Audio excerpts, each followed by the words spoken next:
Mbak, apakah sperma suami ada manfaatnya? Ada, banyak. Sperma suami ada banyak banget manfaatnya. Ayo kita bahas manfaat sperma suami untuk istri.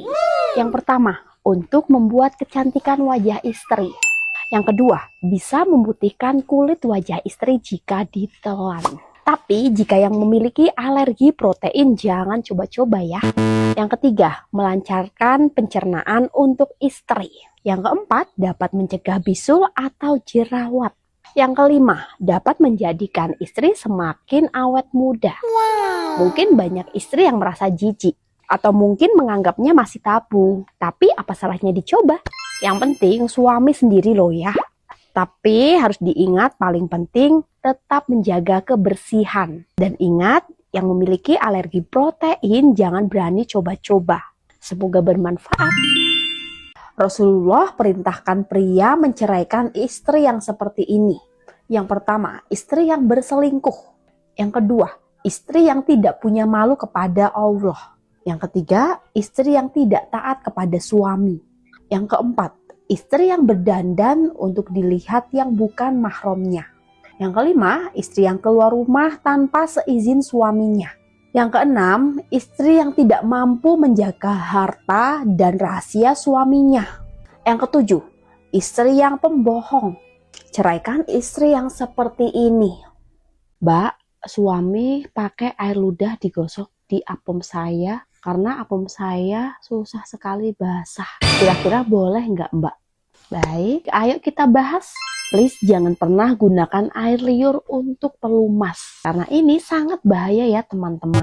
Ternyata masih banyak banget pasangan suami istri yang menggunakan air liurnya sebagai pelumas saat melakukan hubungan badan. Apakah ini boleh atau tidak? Tentu saja tidak boleh ya. Dan itu tidak disarankan. Hal ini sangat keliru ya teman-teman. Kenapa keliru? Karena air liur cenderung berair dan tidak licin. Dia tidak mengandung pelumas. Pelumas itu beda dengan air liur. Air liur ini sifatnya berair, tidak licin, dan juga cepat kering. Nah ini ternyata masih banyak laki-laki yang tidak mau melakukan pemanasan. Maunya apem istrinya langsung dibasahin aja gitu. Itu pun pakai air liur. Itu nggak boleh. Karena kalau misalnya laki-laki tidak melakukan pemanasan, nanti wanita akan susah mengeluarkan pelumas alami dari apemnya. Biasakan melakukan pemanasan terlebih dahulu atau foreplay untuk membuat wanita itu basah. Jadi pastikan istri kalian basah dulu, baru lanjut ke tahap berikutnya.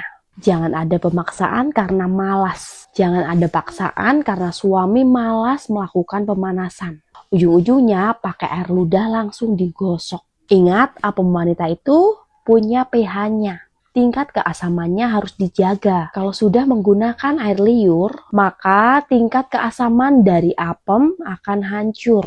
Jadi, berpeluang sekali terkena yang namanya infeksi. Ingat satu lagi, menggunakan air liur pada apem itu tidak hanya berkaitan dengan iritasi atau luka pada apem.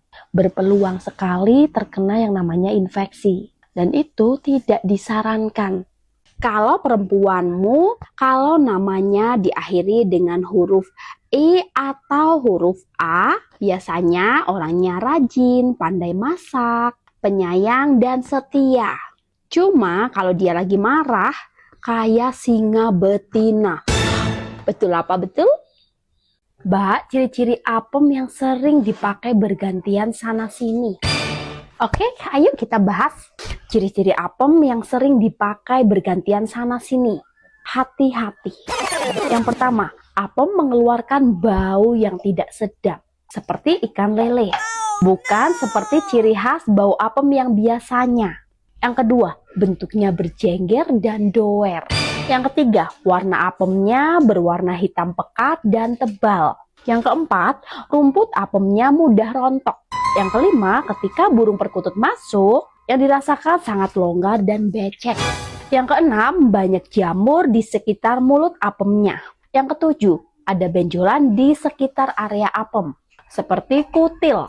Yang kedelapan, seperti ada ketombe di kepala apemnya dan susah untuk dihilangkan. Dan yang terakhir, sering mengeluh buang air kecil. Kalau semua ciri-ciri tersebut ada pada apem perempuan, itu berarti kamu bukanlah yang pertama dan satu-satunya. Gagal ginjal insya Allah bisa sembuh dengan cara sederhana ini. Mungkin di sini kalian ada yang menderita gagal ginjal, ataupun saudara, teman, kerabat, dan keluarga yang memiliki gagal ginjal. Sini kumpul, aku kasih tahu ilmunya yang benar-benar bisa memulihkan gagal ginjal. Yang udah cuci darah, yang udah bolak-balik pergi ke dokter, bahkan ginjal yang sudah pasang selang, udah nyerah masuk rumah sakit sana-sini, serta ginjal yang benar-benar rusak, simak video ini. Informasi ini banyak yang belum tahu. Aku buka rahasianya, gampang dan simple banget. Bahannya ada di mana-mana, ada di seluruh Indonesia. Mudah didapat, herbal murah meriah, serta tidak menguras kantong. Hanya dengan menggunakan kencur. Langkah-langkahnya, kamu ambil 10 biji kencur. Kemudian kamu cuci bersih, dan kemudian kamu blender. Bisa juga digeprek atau ditumbuk. Kemudian dituang ke dalam gelas, kemudian seduh menggunakan air yang benar-benar panas atau mendidih.